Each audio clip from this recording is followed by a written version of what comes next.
Hey, it's Cam, Mad Redneck Scientist. So I uploaded a video the other day about a shredder and a conveyor. I think I uploaded the one about the conveyor system I was building. So I just wanted to show you what exactly I was trying to achieve. I got both running. There's a few things that I probably need to tweak to make them a little bit better. It's going to get loud, so you're not going to be able to hear me. So I'll just show you what I got going on, and then I'll shut everything down and I'll explain to you why I'm pursuing the avenue that I am. So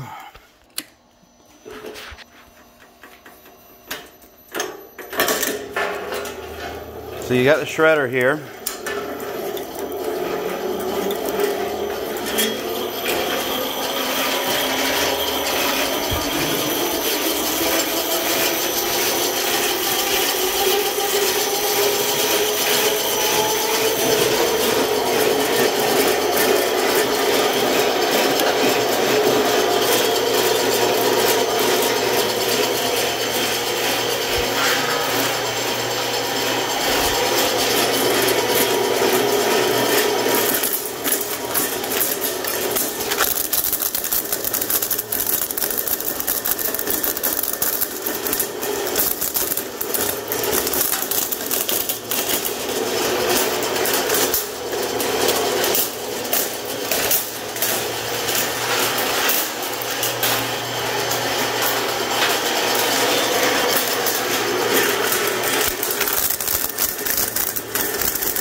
So for those of you who hadn't seen my other video, all of this is 100% homemade, and I will reiterate this again.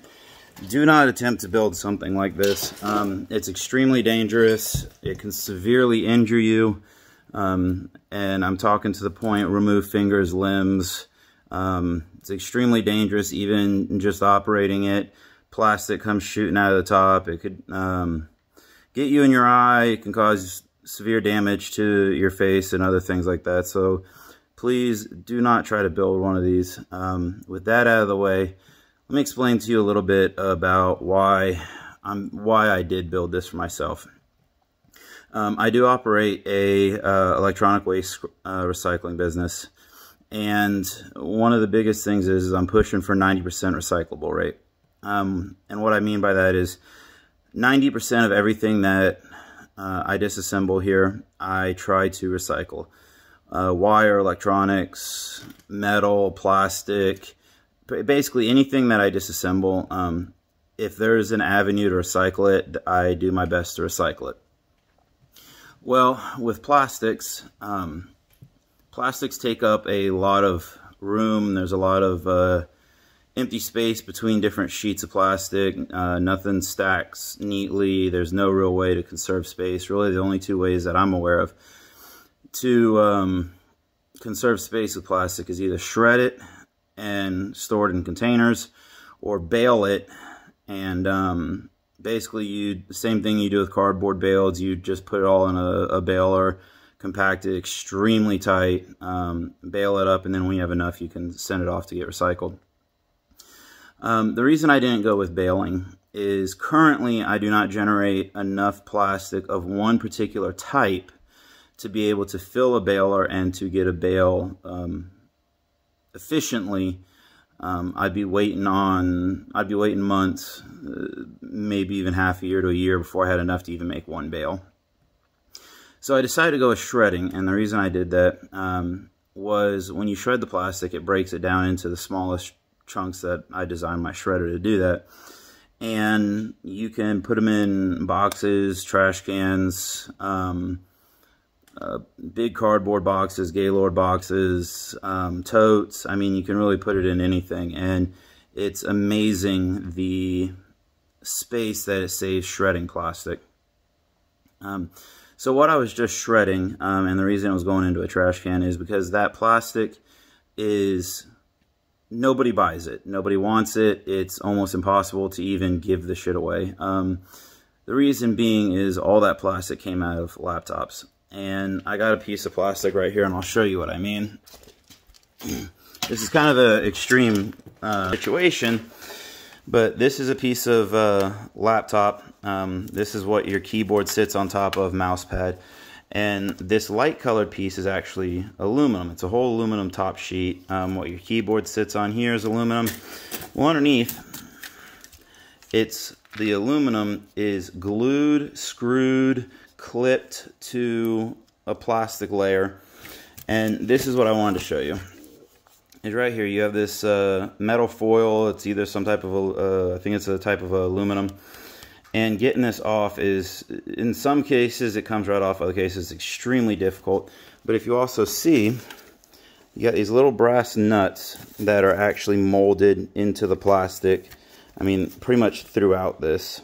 And something else you can see here is they basically plastic weld bits of aluminum, steel, other stuff to the bit of plastic. So it's extremely time consuming to get it clean enough to the point where anyone will buy it. And even after that, I would say probably out of the few that I actually have spent the time to break down, there's no recycling code on it. It doesn't tell you what the plastic makeup is. It doesn't tell you, there's no recycling number.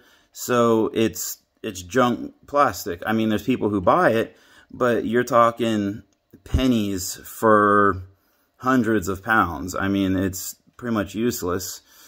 So as much as I would love to be able to recycle that, I just can't justify the time and effort to pull all of that little stuff off and clean the plastic up, pull all the stickers to make it worth just getting fractions of a cent. There are some other plastics that I spoke to a few buyers about. One of them is ABS plastic. A lot of people will buy ABS plastic, which is good for me because so far out of a 1,700 pound pickup, I've gotten 15, 20 pounds of just ABS. The shitty thing is that may seem like a lot of plastic, but in the realm of recycling, I mean, they won't even talk to me for something that small. I found a place this morning who buys plastic, but you have to have a minimum of 10,000 pounds. So just think about that for a minute. 10,000 pounds of plastic before they'll even talk to you about buying it. A lot of recyclers that I spoke to today and last week, they want a minimum of 40,000 pounds.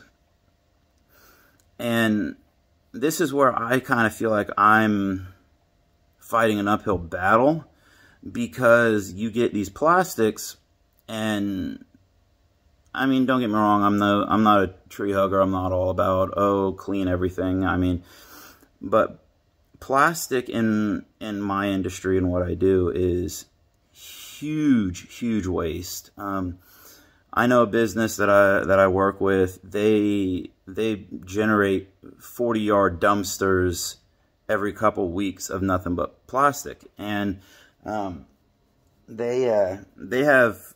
I mean, it's a business. You can't fault a business for not wanting to take a hit, and the plastic is just sent to the dump. And I'm trying to avoid some stuff like that when it comes to my business. I know I got a little off track here about why I built this and kind of got a little rant and so on and so forth. But the main point is that I build a lot of my own equipment, and the shredder, if you haven't seen my other, this is the shredder here. This is probably my 6th rendition of the shredder. As you can see, you got your rotating teeth here, stationary teeth. And if you can see in there, you can see a good line of the teeth that rotate and shred the plastic. And it just falls onto this pan, this chute. And I gotta do some more work, some fine tuning. I mean, I'm getting a lot of plastic that's just falling through, making a mess. But ultimately what it does is it comes through here, lands on this conveyor system, and as it spins, it pulls the plastic up, And if I'm doing something like ABS, I'll have a container under there that is just ABS plastic. That's it. And I'll shred just ABS. I'll clean everything out, clean the shredder, the conveyor, everything. And then say I switch to PC or HDPE or another form of plastic, then I'll clean it all out, put a new container. So I keep all my plastics almost near 100% separated. And that's where I'm going to get the best income out of it. And so basically, I built this to save space. I couldn't justify having a trailer for each kind of plastic that I was going to have. And then even if I filled the trailer, I probably wasn't going to have 10,000 pounds. So this is going to be the best option for me, shredding it down into little pieces. And I'll actually show you here. Let me grab a handful of this. So this is what it shreds down into. I mean, it's pretty fine material. It's not, don't get me wrong, is it perfect? Absolutely not. Are there going to be people who are going to refuse to buy from me? Absolutely. But that's just kind of honestly, a short and long of why I'm building this. I appreciate you guys coming out, checking this out. If you have any questions, email me, themadredneckscientist@gmail.com. I'll do my best to answer any questions that you have. And so that's pretty much about it for this video. It's a short, sweet video. It's just kind of me rambling, to be completely honest. But got some more projects that I need to start getting knocked out and get working. So that's what I'm going to get after. So I appreciate you guys stopping by, and let me know what you think.